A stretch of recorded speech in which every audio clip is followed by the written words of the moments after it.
yakin sehat. Renungan diinspirasi dari Injil Suci menurut Markus bab 2 ayat 13 sampai 17.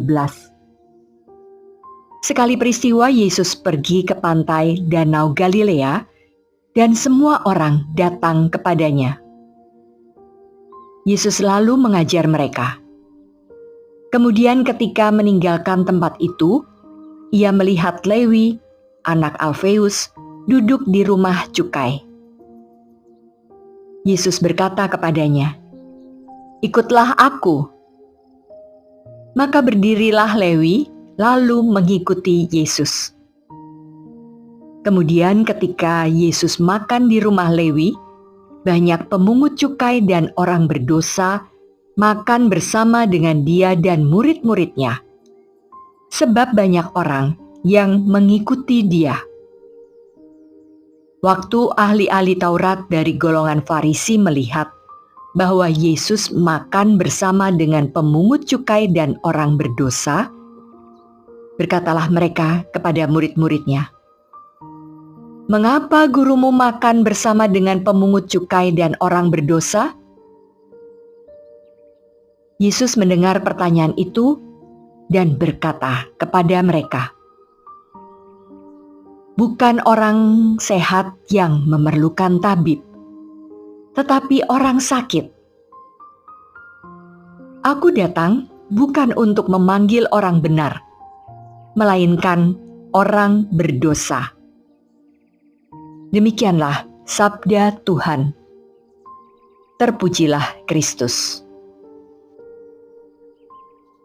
Menjawab kritik ahli-ahli Taurat kepadanya tentang bergaul dengan para pemungut cukai dan orang berdosa, Yesus merespon dengan sindiran halus melalui pepatah tentang tabib dan orang sakit. Dan memang kenyataannya, baik para ahli Taurat maupun pemungut cukai atau para pendosa, kesemuanya adalah orang-orang berdosa. Hanya bedanya, yang satu tidak sadar bahwa dirinya berdosa, sedangkan yang lainnya sadar bahwa dirinya berdosa. Dan karenanya, begitu Yesus berkata, "Ikutlah aku," Lewi anak Alfeus tidak berpikir panjang. Dia langsung berdiri, lalu mengikuti Yesus. Beberapa saat yang lalu, ketika dalam masa pandemi COVID, karena khawatir akan kesehatan, saya menjalani medical check-up.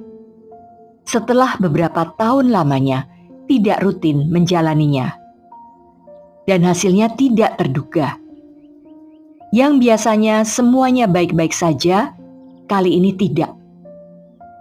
Kadar kolesterol dan gula darah hasilnya melewati ambang batas. Padahal saya merasa baik-baik saja.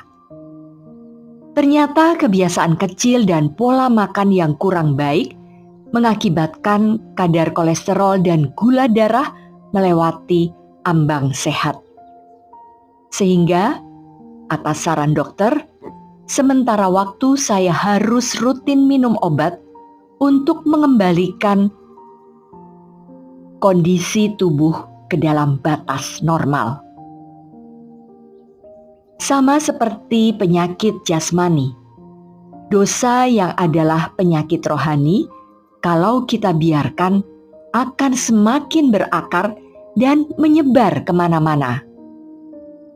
Dari perilaku kita yang kita tunjukkan dalam masyarakat, mungkin kita bisa dianggap orang benar, tidak membunuh, tidak mencuri, tidak berselingkuh, dan seterusnya.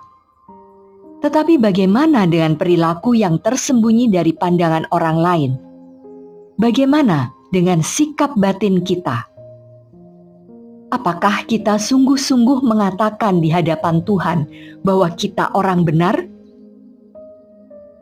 Maka dari itu, mari kita dengan kerendahan hati mengakui kelemahan kita sebagai manusia dan datang kepada Sang Tabib Agung yang telah bersabda, "Aku datang bukan untuk memanggil orang benar, melainkan orang berdosa.